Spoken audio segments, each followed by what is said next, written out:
this Friday edition of the Lombardi Line presented by DraftKings. I'm Stormy Bonantoni. Mike Palm in for Michael like he is every Friday as we welcome you in live from Circa Resort and Casino in downtown Las Vegas. Lots to get to over the course of the next hour. In about 30 minutes, Mary Kay Cabot of Cleveland.com and the Cleveland Plain Dealer are going to join us as we get into some NFL storylines, specifically honing in on the Browns. We got lots of college basketball, women's college hoops as well, and other news items. I did want to start here, Mike, with one thing because we talked so much in hour one about these young quarterbacks in the upcoming draft class. One thing I failed to mention when we were talking about the teams that might need or might grab a quarterback in the first round was the Giants. Giants owner John Mara didn't rule out taking quarterback. He said, quote, if they fall in love with the quarterback and believe it's worth pick number 6 or moving up, I would support that. Your thoughts there with the Daniel Jones contract and everything around it?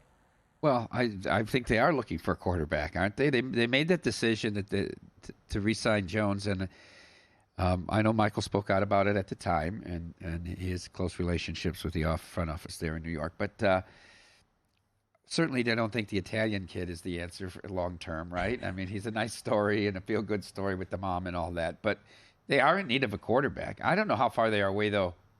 If they get a quarterback, where are they, right? I mean, this is a rebuild for this franchise. I mean, and you look at their history in the last, 6 years, they're the bottom 3 in the NFL in wins. They're far away here. They're far away. You can make the argument the Redskins and Commanders football team, whatever they are. The Washington team, much closer to maybe having a shot and being competitive with Philly and Dallas. New York is not. Now Saquon's gone. I get it. Maybe this is the time to draft the kid and develop him as you're building your team around him.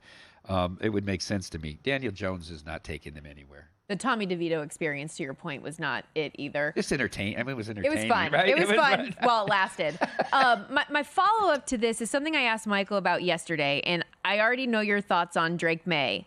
But because Brian Daboll had so much success with Josh Allen, and May is constantly compared to, like, body type Josh Allen 2.0, could that be a guy that they like? They were at his pro day yesterday.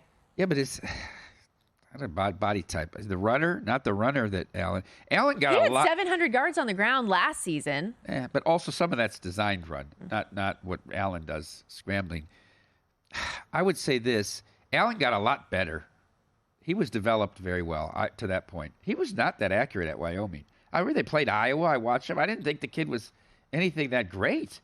Now, obviously, he's a tremendous talent. They haven't been able to get over the hump, but I mean, he's right there amongst the top 3 or 4 quarterbacks in the game. I guess that's an interesting point about development, because I know at one point Michael said, I don't know if there's anybody that's made a bigger leap in their accuracy as a passer from where they came into the league after year 1 going forward than what Josh Allen did. Yeah, that's not usually one of the areas that you can develop and get all a guy of a sudden better. He became very accurate. That's what I say a little bit about Justin Fields. Yeah. Right? That's one of the things. You can work with him on his reads, though. You can work with him on getting him to get the ball out quicker.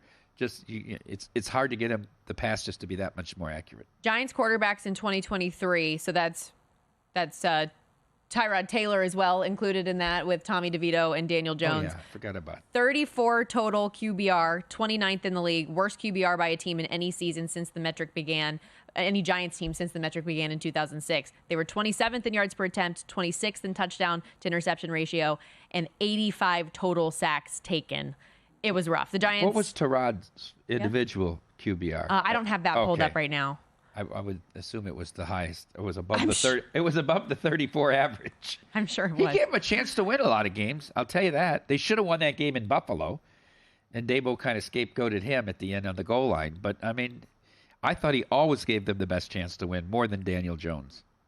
Of course, I see his rating 89.1. I can't pull up the QBR. It just flashed at me. But the Giants minus 175 to go with a wide receiver with their first selection in the draft, plus 130 if you think they go quarterback. I want to get it here because I have the page pulled up. My internet is just hating me with a deep burning passion. QBR 47.7. So far better than the 34 total, but not a big leap. Let's go to the NBA here real quickly because Draymond Green was ejected earlier this week, less than 4 minutes into the Warriors game against the Magic, had that pair of technical fouls, chirping the official endlessly. He explained himself on his podcast yesterday. Here's Draymond Green. I said what I said. I deserved to get kicked out at that point. And what I said, if I'm all the way honest with y'all, I kind of was trying to turn my body and angle and go to the bench. And I said what I said, like a little too soon before angling my body to the bench. We need to win games. So, like I said, not going to overreact like, oh, man, like, stuff is never as good as it seems. It's never as bad as it seems. Like, I know where I am. I understand what I'm doing moving forward. But what did he say? Let's get to what we want to know is what did he say? Where's the mic'd up? Whatever That's what I he want to said know. was he said he deserved to get thrown out. I wonder what he said. I wonder, can you find that in the officials' report that they turn into the league? I don't know. I think like the NFL. I know post game the guy that came out and spoke representing the officials said it was awful. So I'm sure it was really awful. And maybe he'll get suspended if it was that awful. My thing is, like he says, needs to be the exception, not the rule. But knowing Draymond Green, it is the rule. Yeah, you're right. It is. And especially with this Warriors team where every game is so important right now, it's got to be frustrating. I know they're minus 3,000 to be in the play-in, but I was looking at the standings.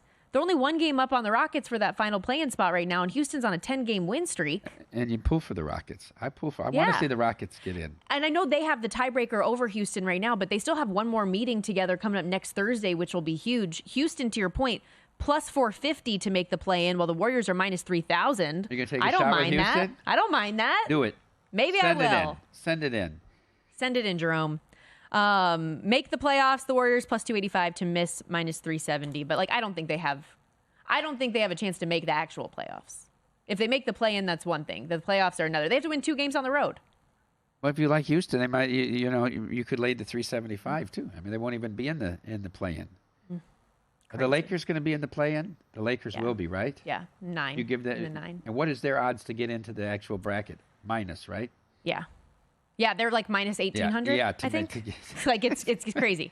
Anyways, I just thought that was interesting. If there was a bet to be made, I don't mind Houston. That 10-game win streak, won 12 of their last 13. If they keep winning, they're only a game back of Golden State right now. Warriors all the way out. I really like Denver. To win it all. Yeah, they're going to be awesome. I really liked it. Denver, I have a fun. Later on in the show, we're doing Does Palm Have a Qualm? Oh. And I have an NBA future that I'm curious about. Okay. So we'll get there. Let's talk a little opening day, though, yesterday, because there's a really funny moment yesterday. Stephanie Kamershak, who is usually our producer on the show on Fridays, she and her husband, well, no, it's mostly her husband. Her husband's a big Angels fan.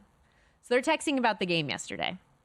And he texts her immediately, Mike Trout, first inning home run. This team is so bleeping back. Her response, no hesitation. Trout, first inning home run. Angels lose 11-2. And that was at noon, right as the game was getting started. What happens? The Angels lose 11-3. Sandoval couldn't get out of the second. Yeah, it was ugly right away for them. It's just happening all over again for the Angels. Trout, Ohtani, Rendon, right, who hasn't produced since they got it, and nothing. Still nothing. They still haven't played a meaningful game past July. And how long? It's pretty amazing. Trout's homer was awesome. I didn't know if it would get out. It was such a deep part of the park, but it was over quickly. Sandoval had runners on immediately. Were you on the text, or she screenshotted and sent it to you? Her husband screenshotted it and posted it on Twitter. Oh, he did? Because in the first inning of the game. So he posted it then? Yes. Oh, wow. That's what I'm saying. What's it like to be an Angels fan and have your season over before it begins? Here's what was interesting to me yesterday is there were 26 starting pitchers, and the average number of career wins for those 26 starting pitchers was 41. It's so many opening day starters, your ace. It's a lot of guys that are in their 3rd or 4th year and now the aces on these staffs. I know you didn't get Wheeler, who would have added to that total. Darvish had the most wins of anybody that started. And then I think Berrios was 2nd and Nathan Eovaldi was 3rd. A lot of overs yesterday. There were a lot of runs scored in these games. It was a good pitching matchup in Chicago. I thought was the best game of the day. If you like pitching, Tariq Skubal and this Crochet guy, who I asked Frank Thomas about because I don't know a lot about him.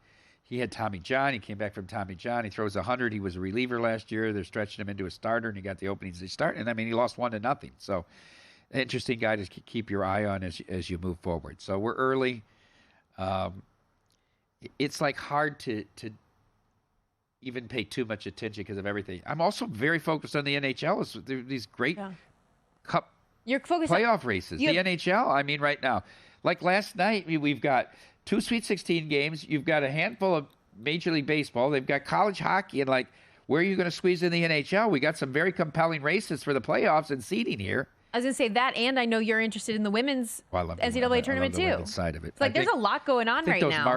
Those markets are obviously much softer than the very liquid markets that we're betting into with basketball here. I know we only have a minute here, but do you like any of the games today? I bet Texas. I bet Texas after the first round was over at 20-1. I think Vic Schaefer's really good. They got a couple of bigs. He's very good coaching. He won a title at Mississippi State. They won't turn the ball over. They're going to defend you in the half court. I think nobody's talking about them. They got the last one seed, and nobody's talking about them. They could be sneaky, and I know, Si, you're going to have to play a great game to beat South Carolina, but I like the value, and if we get to the Final Four, we can make money off the ticket. How crazy is it that South Carolina, going into the Sweet 16, is minus $1.50? Yeah. Like, that's how good they are. And they got beat last year. And they got beat in the semifinals last year by Iowa. They're very, very good. And Tennessee had them beaten, let them have a wide-open 3 at the top of the lane of the SEC tournament. I'm excited for all of the teams remaining, because in women's basketball, like, it really is the cream of the crop at the top, and that we have UConn and LSU and Iowa and Caitlin Clark, and all. It's a really, really fun women's tournament this year. We're going to hit the break here.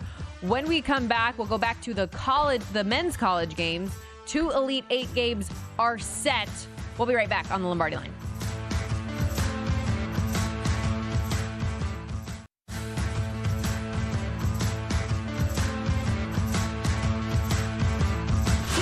This is the Lombardi Line with former NFL executive Michael Lombardi. Now here is your host, Stormy Buonantony, on VSiN, the Sports Betting Network. If you like the Lombardi Line, you're going to love the GM Shuffle podcast as well. Our guy, Michael Lombardi, former NFL GM, gives his unfiltered, full-blown opinion on players, teams, coaching decisions every single Monday and Thursday throughout the year. You can download and subscribe to the GM Shuffle podcast from VSiN and DraftKings today, wherever you get your podcasts. We are rolling along on the Lombardi Line. Stormy Buonantony and Mike Palm in today, and we'll get into some more college basketball talk, because March, they call it madness for a reason, and we've already seen 1 seeds out after it was such a big deal. So I want to get your perspective on this before we dive into a couple of these Elite 8 games, because we saw the dogs in the early first round. Everything was coming up. Favorites took back over in the round of 32. Now we're seeing a little more upset watch. Is that, like, how tough is that not to see trends carry over from round to round from a betting perspective? Probably good for the book that people can't bet into the trends. We're lucky because I know a lot of books had a tough weekend Saturday, Sunday with the teams winning money line. Only one upset outright. But we're different because we get sharp action and contrarian action. So, I mean, it's been it's like the hold's a little less than we would have thought, but it's not tragic. And we won all 4 games. We managed to make a small winner on Saturday. Because we get that. So we are not like in lockstep with everybody else. I think when you say the first 1 seed out in Carolina, there was really, it's UConn, and then it's Houston, Purdue, and then it's right. I mean, I think there's lines of demarcation on how good teams were. The 4th one was, it wasn't going to be Tennessee. Could they, if they did better in the SEC tournament? Could Arizona, if they had won the Pac-12, gotten it? It was kind of, Iowa State made a claim for it, like 3 or 4 teams that were kind of that 4, 5, 6, throw them together in a hat. Carolina wasn't a typical one. They backed into it because everybody else struggled, and they won all their regular season ACC games and got to the final of the tournament before losing to NC State. So I don't think it's that shocking. I know people, because Alabama didn't play defense and had a much better first half of the year than second, were a little surprised. And Carolina had a 10-point lead. They were up 8 at half. There were several chances kind of to put them away. They didn't do it. Yeah, they should have won the game. Right? As somebody who had a North Carolina future, it's very frustrating watching how that game played out, especially late, seeing you're up 1 and you take a 3 with 15 seconds left on the shot clock. Like, how do you let that happen? I don't get it. So there were a lot of moments like that were just frustrating, and kudos to Alabama, who finds themselves in the Elite 8 trying to punch their ticket, them and Clemson trying to punch their first ticket to the Final Four. So somebody's going to get it. It'll be great. I'm excited for this matchup, this game, because Clemson is playing so well. But I was a little bit surprised to see at open Alabama was a favorite, which, okay, 1.5-point favorite. immediately bet up to Here, 3, too. 3.5. DraftKings to 3, here to 3. So a friend of mine, Matt Novak, we almost have identical tickets in terms of to pay money, right? He has Alabama and I have Clemson. So maybe our hedge is to share, like give each other a percentage so that we have a team into the Final Four. He has Alabama at 55 to 1 for 500, right? And I have 125 to 1 for 250. So it's almost the identical payout, right? The stake in the ticket. Like, and so before a line was going to come out, right as, like Alabama shooting free throws with 1 second left. He said, what's this number going to be? We're texting on the phone. He lives in Omaha. And I said, I think it's 1 or 1.5, because he said, you think it's 3? I said, I really make the game 1 or 1.5. And then he texted me. He says, you were right and I was right. It opened 1 and it went to 3. Yeah, exactly. Right? And exactly. He's like, at 3, I like Clemson. So maybe that's how we monetize our positions, because it's funny we hook up our teams in the fun. They're playing at a very elite level, as I mentioned earlier. That's very fortunate, though, that you got that to work out where you're in this position. So, absolutely. And the bad part is, though, that's the 4 region that lines up with UConn, so you can't get them all the way to the final, likely. Look, Clemson's playing at a very elite level. They're as I said, very good with their hands. They didn't shoot free throw well, but I love them because in a close game, they make all their free throws. They shoot almost 80% as a team. Alabama, I think, has more flaws. Alabama has more variance in their game. If you told me Alabama beat him, I'm not going to be shocked. But I like Clemson in this spot, and I like him at 3. So that's why I wouldn't, if I didn't like him, I'd be more apt to maybe get a third of the position off, because I'm going to get off on UConn, right? I don't think they're going to beat UConn. Well, and to your point, too, I heard a ton of people making an argument in the Sweet 16 for Clemson. A ton of people. I don't recall anybody making a case for Alabama going into that game with North Carolina. Everything that I was seeing across the board was the best bet of the day is UNC -4. I was seeing that all over the place. I saw a lot of it, a lot of that, and they're not losing. There's no way they're losing. Alabama got a good first-round matchup with the team that wants to play their same. Why believe in them so much now, I guess, was where I was going with that. They wanted to play. They got a team in Charleston that wants this like Alabama light, right? It's not going to drive the basket on them. They're going to play their style, and they ran them out. We knew that was going to be an over. Right? Well, 200 points. Jeez. And then in the second round, I mean, it was a crazy game, right? The game was drunk, I think. They said, the announcer said. By the way, I'm very critical of announcers. You know that. Even though I think Franz Fraschilla right now is the best color guy in college basketball, I think all these crews have been very good listening to these games. And Ben Gundy's good for somebody that doesn't really call the college game and comes in at the end. Like Barkley and Kenny Smith are like comic relief, right, in the studio kind of. But Ben Gundy was very good last night.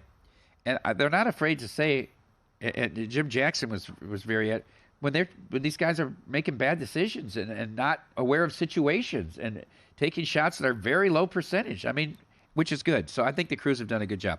That game was crazy, though. But, there was very little high basketball quotient, IQ, on that time in that game. It was just everybody was going to the hole in that game against Grand Canyon, right? And I was sort of disappointed that Grand Canyon didn't have a little bit more poise in that game. So you could kind of say, look, Alabama got a lucky draw, and then they got a team that didn't play very well, smart against them. So there's some excuses, and down the road they gave them so many points. But I mean, you can't really quibble. Although Carolina had control of the game more than they did, they made the plays down the stretch. They shot the ball better, took better shots, and they deserved the win. I actually thought there was a world where this game might be a pick'em. That I thought that it would open 1 and people would bet Clemson, but no, sir. How about the other game coming up Saturday? Top seed UConn, open 7.5, quickly goes up to 8.5, taking on Illinois. The total went down from 156.5 to 155.5. TD Garden, virtual home game for UConn once again. Ken Pom has this as 6-point game. Yep. But looking through, so since UConn got healthy, fully healthy in January, the only team that's beat them is Creighton. They scored 85 points and hit 14 threes to do so. They beat them by 20. Yes. In Omaha. Yes. Yep. What I keep hearing is that if there is a team remaining that could do that, it might be Illinois. Brad Underwood has the nation's number 2 offense in Ken Pom, one of the country's most talented offensive players in Terrence Shannon. What do you think? If there is a team that could do it, could it be Illinois in the Elite Eight? They give you matchup problems, but they don't turn you over enough. I don't think they create enough extra possessions on the defensive end of it, and I think they're going to run into a problem like San Diego State ran into, where they're going to get killed on the boards.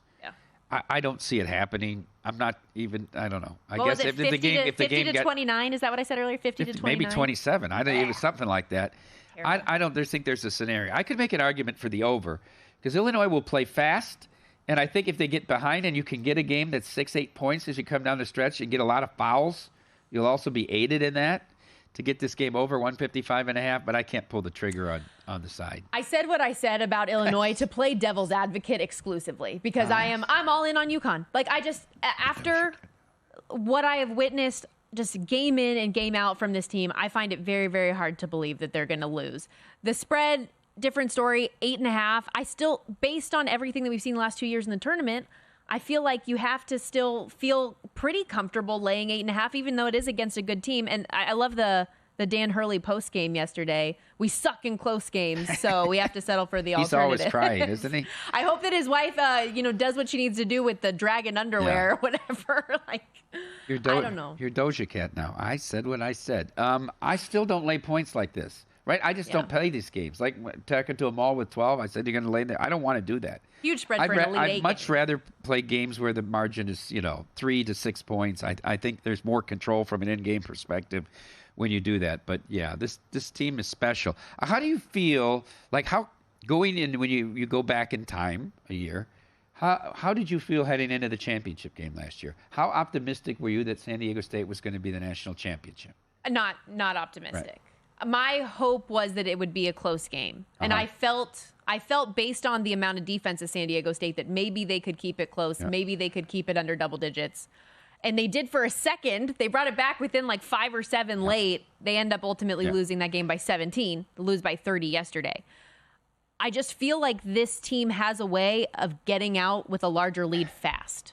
They did it to Northwestern. All of a sudden it's 20. Yes. It's just like boom. In between those 4 minutes TV timeouts, the game's over. Yes, the minute you breathe, they're taking advantage. Yeah. They do such a great job at it. 3 wins this tournament, 39 points, 17 points, and 30 points, dating back to their first game they played in last year's NCAA tournament. 9-0 straight up and against the spread. The closest win that they have had was by 13 points, laying 8.5 in this one against Illinois. We're going to hit the break here. Plenty more Lombardi Line ahead. Stay with us on VSiN.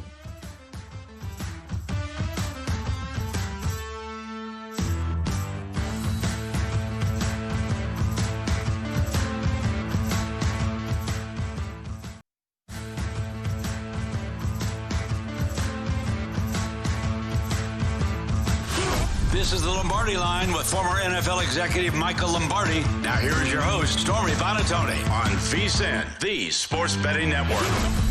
Today is the final day to sign up on our VSiN Pro annual subscription, where you can get your first year for only $199 instead of the usual $240 price. All you need to do is use our promo code Lombardi. That gets you pro access to everything we do for the entire year. Daily best bets with the leaderboard to see which VSiN expert has the hot hand. Betting splits to show you where the money and bets are moving for every game. Betting systems, premium analysis, 24/7 video access, plus our March Madness betting hub with picks for every game and round of the tournament as it rolls on. Remember, this offer expires today. Sign up now, VSiN.com/subscribe, and use that promo code Lombardi. Back here on the Lombardi Line, live from downtown Las Vegas, Circa Resort and Casino. Mike Palm in for Michael today. I'm Stormy Bonatoni, and joining us now on the Progressive Guest Line is Mary Kay Cabot, Browns beat reporter for Cleveland.com, the Cleveland Plain dealer at Mary Kay Cabot on X. Still lots to unpack, I'm sure, from the owners' meetings in Orlando earlier this week. There really is no offseason, is there, Mary Kay? Oh, my goodness, there really is not. There are like 2 weeks in June where you sort of feel like you can slow down a little bit, maybe go on vacation. I'm actually coming back out to Vegas again in July, so looking forward to that. But for the most part, there's really not a whole lot of downtime.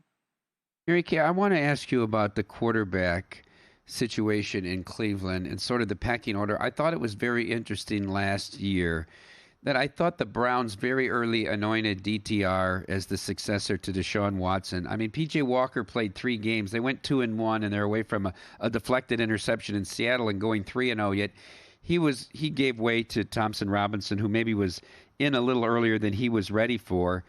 I thought they would not sign Joe Flacco because DTR would be the quarterback in waiting if Deshaun faltered. But then they went out and signed Jameis Winston. Explain from a Cleveland Browns organizational perspective, where the pecking order is with their quarterbacks?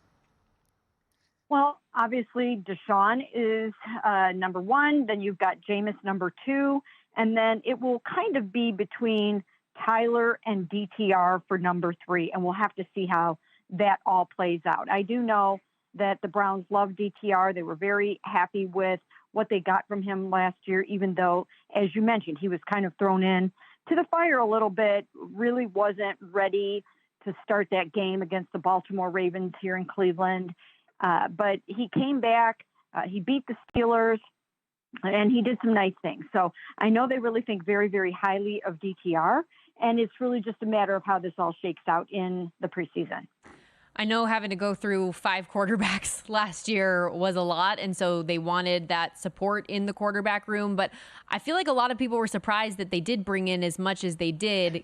But because of Deshaun Watson coming off the injury, that raised a lot of questions from fans about his readiness and availability to be ready come training camp and for week 1 of the season. I know you have an article up now. I think it just came out yesterday on this situation. What can you share about the team's confidence in Watson right now?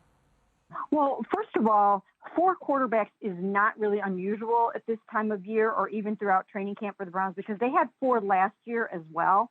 So that really shouldn't be raising many red flags. They like to develop quarterbacks and they like to maybe keep one around on the practice squad for a while and whatnot and have an extra camp arm. So that really isn't sounding off any alarm bells or anything like that. In terms of Deshaun, they feel really good about where he's at right now in his rehab. He just started throwing last week for the first time after 4 solid months of rehabbing. He had the fractured shoulder socket repaired. And the thing about this injury is there's no precedent for it.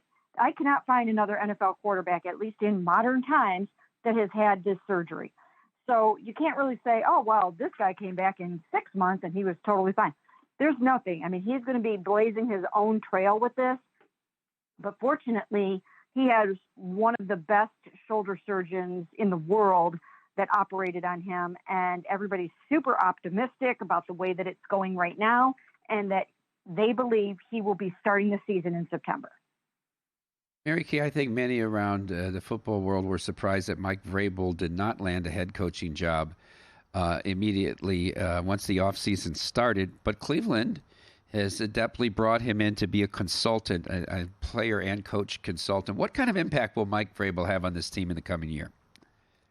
These guys are so excited to have Mike Vrabel here. Of course, he's right from Akron, Ohio. He was a Browns fan growing up. He went to Ohio State. So he's got all the local roots and those things like that. But he's a great pair of eyes to have in terms of personnel. And then also on the coaching side, why wouldn't you want someone like that around who's been a head coach, who's been successful, who's been an NFL Coach of the Year? You don't get to be NFL Coach of the Year unless you're really good at your job and you're really smart at what you do. So they are excited to use him as a resource, again, both on the personnel side and on the coaching side. And it will evolve. They don't expect to have him around very long because they believe that he will get a head coaching job after this season. Yeah, no doubt in my mind either. Mary Kay Cabot joining us on the Progressive Guest Line, Browns beat reporter. Coach of the Year reigning is Kevin Stefanski right now, and I know he and GM Andrew Berry have been going through some contract negotiation extension talks. What's the latest from your perspective? Well, when we talked to Browns owners Jimmy and Dee Haslam at the meetings, they said they're close to these extensions. These guys are excited about it. That's great. It's good for Cleveland. There's stability finally in the front office and on the coaching staff. That hadn't been around for a long, long time. So to have these guys moving forward together, I think it's really great, and they will move closer to their goal of trying to win a Super Bowl. Mary Kay, you have a very interesting role in addition to covering the Cleveland Browns. You're one of only 50 people that vote on the NFL Hall of Fame, one of only 4 women that last count. Maybe it's more now. Can you describe when you consider head coaches for their Hall of Fame, whether they're Hall of Fame worthy or not, how important is it factored in Super Bowl titles versus number of wins and longevity? And the second part to this question is, for a person to get into the Hall of Fame, is it very important for them to have an advocate or someone important in the game really pushing them in order to get them in? Well, certainly it helps if you have really great people that are willing to go to bat for you and do a lot of PR for you and get emails and statistics and things like that. I do think that that is helpful. And you see that happening a lot when it comes time to start voting. But in terms of Super Bowls, yes, for a coach, I think Super Bowls do matter. I think that's the pinnacle of your career. And you have to have one or two of those, I think, for the most part, on your resume if you want to be an NFL Hall of Fame coach. So those are, that's one of the biggest criteria in my mind. When it comes to the AFC North right now, it appears to be the toughest division in football on paper with how good these teams have become. Where do you view the Browns in that pecking order right now? That's a great question. It is such a good division. It really is. And if I had to pick a division winner right now, I think I would struggle to do it because any one of, I think, at least the top three teams could win the division. But you can never really count out those Pittsburgh Steelers. And now, of course, we know that they've got Justin Fields and Russell Wilson. And the competition should bring out the best in both of those guys. So Mike Tomlin never has a losing season, and they make the playoffs in years when nobody believes that they will. So I think really it is the toughest division in football. In terms of where the Browns are right now, it's all going to come down to how does Deshaun Watson come back from this shoulder injury, which, as I mentioned, is very rare. It's a rare shoulder injury and surgery. And these guys absolutely believe that he will come back healthy, but that's going to be the key to the season. If he does come back nice and healthy, I think they should be right up there, and I think they will challenge for the AFC North title. And not sure they're going to win it, but I think they will be one or two. Mary Kay, the Browns went out and got Jerry Jeudy, whose value might have been, have taken across the league, taken a hit since he was drafted and so far in his NFL career. And then they locked him up for 3 years. Why the excitement? Why the demand from the Browns for Jerry Jeudy? Well, they've had their eye on Jerry Jeudy for a long time. They really liked him coming out of the draft in 2020 out of Alabama, and I think they feel like he hasn't been able to reach his potential yet. I think they believe that once they pair him with Deshaun Watson and get him into some stability and give him some new life and some new eyes on him and some guys that really believe in him, I think they feel that he will flourish and reach his potential. So they actually have him through 2027, which is 4 years from now, and they believe that they will probably get some Pro Bowls out of him. We only have about 30 seconds left, but can you help me figure out what happened with the defense last year where they were so good at home and then struggled the way they did on the road? Wow, that was really incredible. In terms of, I think it had a lot to do with the fact that they played better quarterbacks on the road than they did at home. They got a few breaks at home in the quarterback realm, and we'll see how that goes this year because they have quite the tough lineup of quarterbacks coming into Cleveland next season. Mary Kay, we so appreciate your time, and I hope you do get a little bit of vacation. Thanks a lot. Appreciate it. It's Mary Kay Cabot. Make sure you check out her work, The Cleveland Plain Dealer, cleveland.com. Follow her on X at Mary Kay Cabot. When we come back, we're wrapping up today's edition of the Lombardi Line. Does Palm have a qualm? We'll be right back.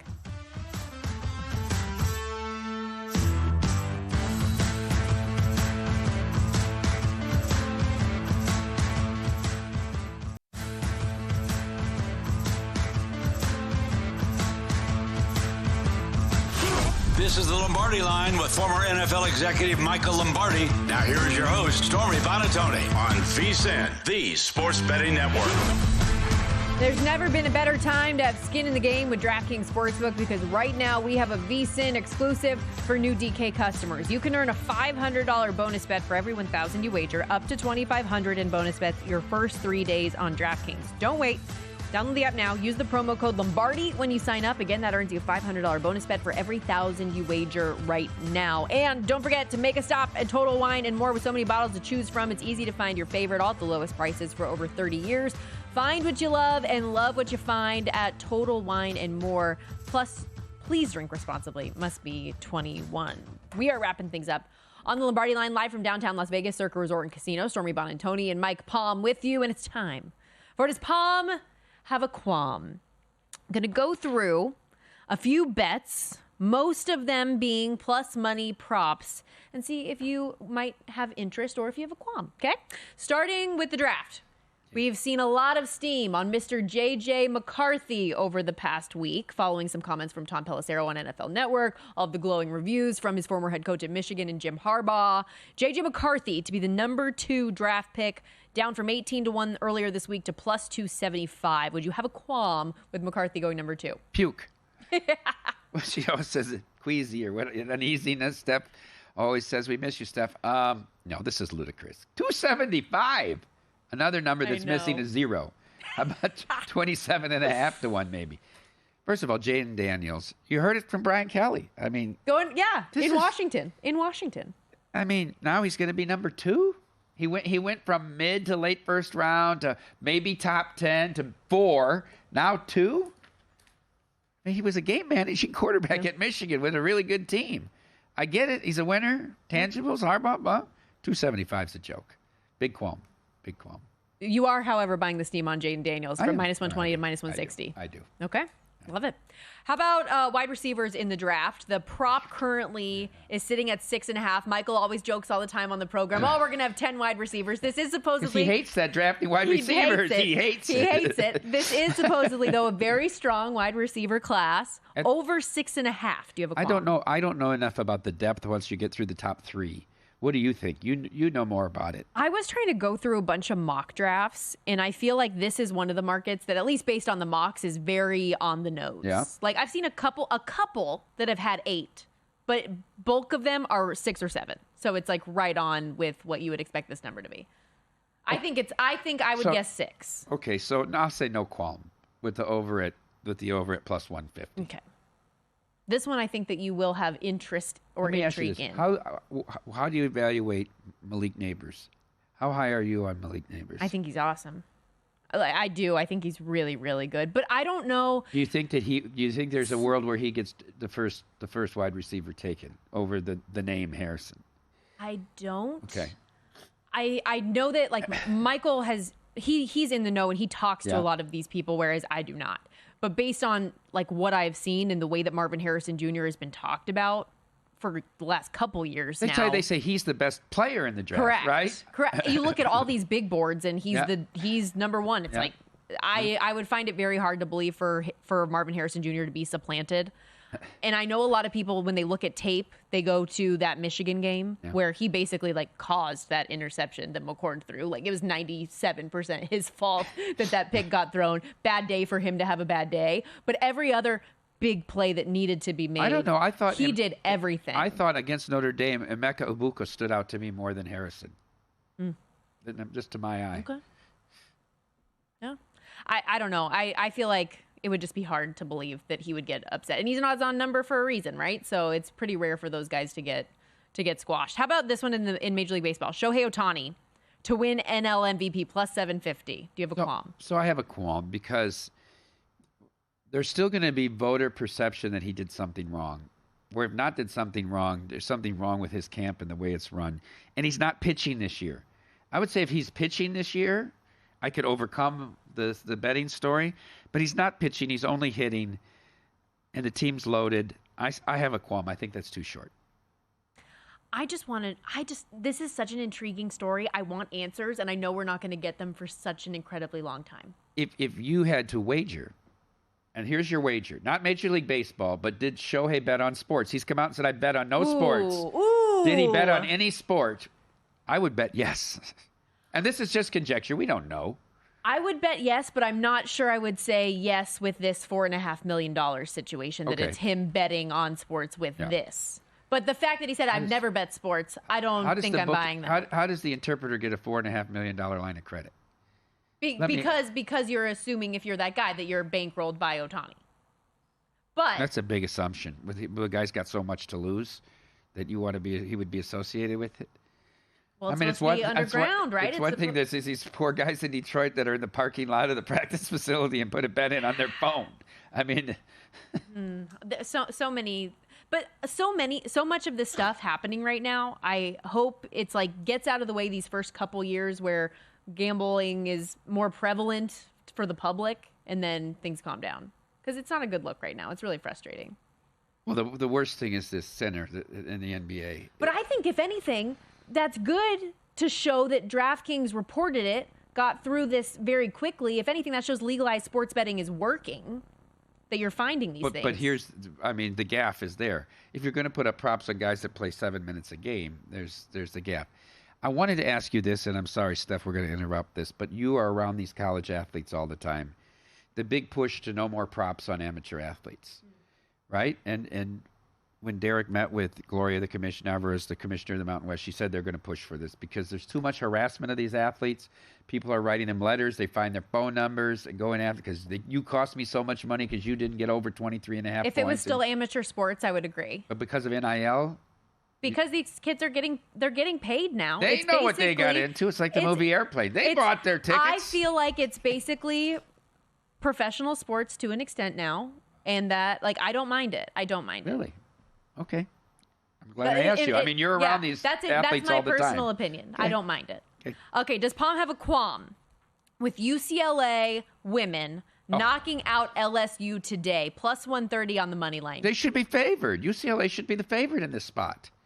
And everybody's with Angel Reese and Kim Mulkey and LSU. UCLA should be a 1.5 point favorite. They're right now up to 2.5 LSU. No qualm at all. I'm not saying they're going to win, but they certainly, you can't say they don't have a chance in the game. They should be favored.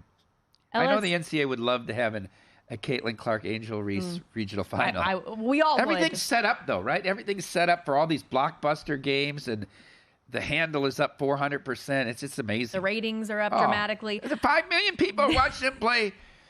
What was Holy Cross? a game preview in the LA Times this morning. The article headline: UCLA LSU is America's sweethearts versus its basketball villains. We were talking about this in the commercial break. Kim Mulkey did herself such a disservice by talking for 4 minutes in her press conference about this hit piece that's going to come out with her from the Washington Post. People that had no interest in women's basketball, had no interest in Kim Mulkey, now are interested and want to read this article. Probably got a Washington Post subscription. Exactly. Okay. NBA. Anyone other than the Celtics winning the Eastern Conference, would you have a qualm? They are an odds-on favorite right now. Patrick has a question in our debate segment. Who has the best chance to beat the Celtics in the East? And my answer is the Celtics. I can't draw a line around a team and say, New York's not healthy enough, probably not good enough. I don't know if Miami's good enough. I love Spo as a coach. I guess it's Milwaukee. They have a lot of flaws too. Boston should win, but can they get out of their own way? I probably wouldn't bet to no. I just love Denver to repeat. I really, and I don't follow the NBA that much, but I think the Clippers are done. The two other teams that, OKC and Minnesota, they don't have the experience in the playoffs. That's the way this NBA works. Nobody's like this one-and-done shot in the NBA comes from nowhere to win, right? It's always been a stepladder. You get better each year. You break through this ceiling. So I don't have a qualm with the bet, but I can't identify a team. Bucks 3-1, Knicks 10-1, Heat's 12-1. I would bet if you said you have to bet one of the three, I'd bet the Milwaukee. Heat. I'd bet the Heat. I'd take the 12-1 more than the 3-1. Hey, they could get hot. We have one NHL game today. Yep. Devils, Sabres. Yeah. Would you have a qualm with the Devils winning the game and at least one Hughes brother scoring a goal? No, I love it. I like it. Okay. Buffalo was awful at home against Ottawa. I like this bet. I was looking through both Hughes brothers. They bookended the scoring against Toronto. Yeah. Luke scored first. Jack scored the last goal. What if you took that both will score, or that the Hughes brothers combined will score over 1.5? I think they both would score back-to-back games. I don't know. It's interesting. One scored in the first meeting with Buffalo this year. The other scored in the second meeting, so I thought that was a fun one. 30 seconds. Rangers to win the Stanley Cup. Would you have a qualm? First team that clinched a spot? I think they're going to be dangerous in the East. I think it's Ranger. I think it comes from the Metro. I think it's Rangers or Carolina come out of the East. That'll be fun. Fun show today. Thank you, Stormy. This was good. That's a wrap for us today on the Lombardi Line. Up next, Sharp Money with Patrick Maher and Dustin Sweetelson on DraftKings Network. You'll have Pablo Torre finds out. Good luck with your bets. Enjoy the Sweet 16 rolling on tonight.